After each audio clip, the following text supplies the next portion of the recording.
It's that time again. We are plowing right into ranked Season 8 of the Abyssal Expedition. With the same map and boss, you'd think this should be an easy repeat, but the removal of manual ultimates, bug fixes, and addition of pets and new heroes means this is one of the least predictable seasons in a long time. So like last time, I'm going to start with the boss team compositions. This time the focus has shifted to Zul'Rath as the primary damage dealer. Suggested auto comps are as follows.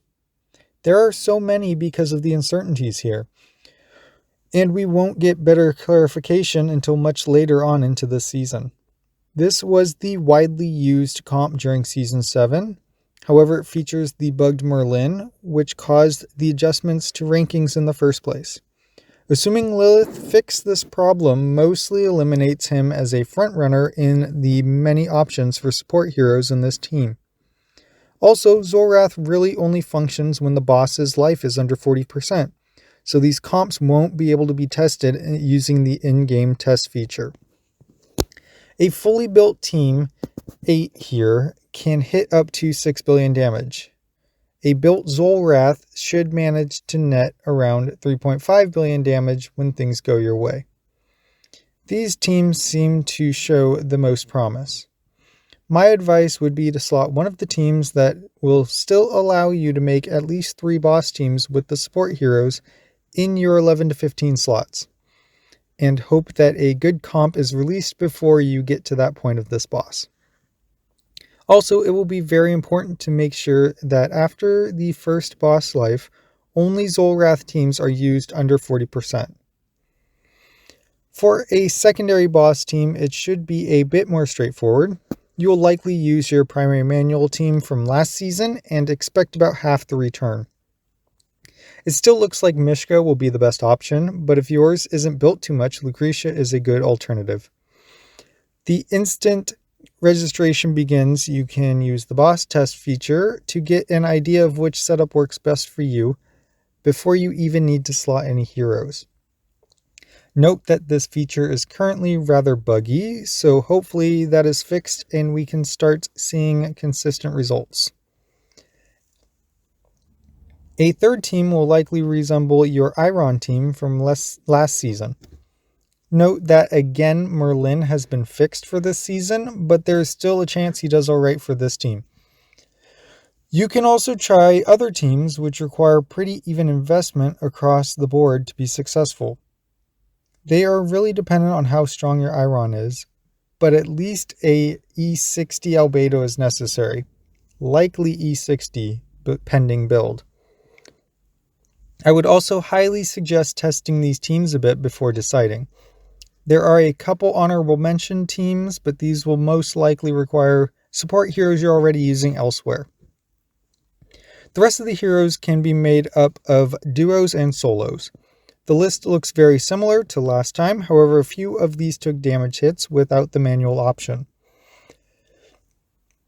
Now a new feature for this season is beasts. And interestingly enough, beasts get their own stamina. You will start with 2 slots and 80 stamina each, and you can unlock up to 5 as you rank up. You even get a 6th slot once you hit Prince if you're a Star of Dawn. Their stamina regenerates and is used at the same rate as the heroes they are teamed up with.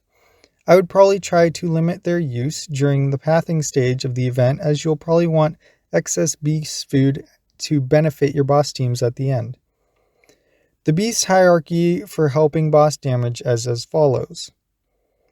At these levels, these beasts either boost top attack heroes damage or weaken enemy defenses, which will be helpful in battle. For example, if you have them all built and Zul'Rath is your top team, then that team will use the Fire Breather. Then the second best team will have Winged Lion, etc.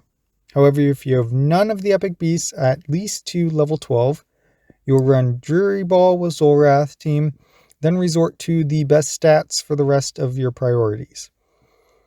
I would suggest running Grassy Orb with your Iron team for survival assistance. If you're wondering if any of the new heroes will be worth slotting, I'm not exactly sure. I will say that Kanisa and Rook will likely be a safe bet as they work even at low investment solo. I'd also imagine Navanthi will find some use as she is at least an A-tier support. Other than that, I probably wouldn't slot Geralt or Yennefer. Geralt may be an okay secondary DPS source for some team, but I doubt he will get used much, if at all. For the 4 gate bosses, you can do yourself and your militia a favor and slot Anasta and Isolde early on. These two can run as solos and deal heavy damage. A built Anasta for 1st and 2nd gates, and a built Isolde for 3rd and 4th will be enough to take them down as long as a few militia members are on board. Other than this season is very similar to the past recent one. If you want to know more about the rest of the event, you can check out my Season 7 guide video and just skip the boss comps. And for hero slotting, priority switch Zul'Rath to the primary team, Mishka to secondary, and Iron to tertiary. The rest will still be valid. If you are newer to this game mode, my 10 tips for Abyssal Expedition may be helpful for you. Anyways, let me know your thoughts on removing manual ulting, and good luck this season. Thanks.